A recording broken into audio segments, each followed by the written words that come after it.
நடுக்கடலில் மீன்பிடித்துக் கொண்டிருந்த பொழுது ஆயுதங்களுடன் படகில் வந்த இலங்கை மீனவர்கள் மீன்பிடி வலைகளை கொள்ளையடித்துச் சென்றதாக நாகை மீனவர்கள் தெரிவித்துள்ளனர். கடந்த 18ஆம் தேதி இரவு வேளாங்கண்ணி அருகே 33 நாட்டிக்கல் மைல் தொலைவில் மீனவர்கள் மீன்பிடித்துக் கொண்டிருந்தனர்.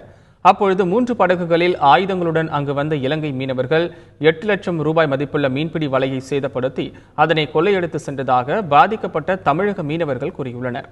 தொடர்ந்து இதுபோன்ற சம்பவங்கள் நிகழ்வதாக அவர்கள் வேதனை தெரிவித்தனர். ஸ்பீடு போட்டு 3 ஸ்பீடு போட்டு வந்தாங்க.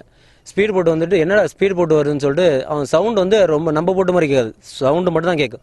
ஒரு மாதிரி பெட்ரோலோட அடிச்சுது. அடித்த பிறகு நாங்கள் வலையை எடுத்து பிடிச்ச வலையை பற்றி எங்களோட வலையை பற்றிக்கிட்டே இருந்தோம்.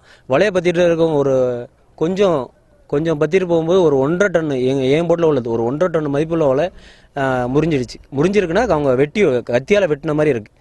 சரி, அவங்கள்ட்ட ஓடி பிடிக்கும்னு சொல்லிட்டு அவங்கள துரத்தி ஓடிட்டே இருங்க. பெரிய அருவா கத்தி எல்லாம் வச்சு எங்களை ரொம்ப பயமுறுத்துறாங்க. என்னோட வலை எப்படி ஒரு 8 லட்சம் ரூபா மதிப்புள்ள வலை.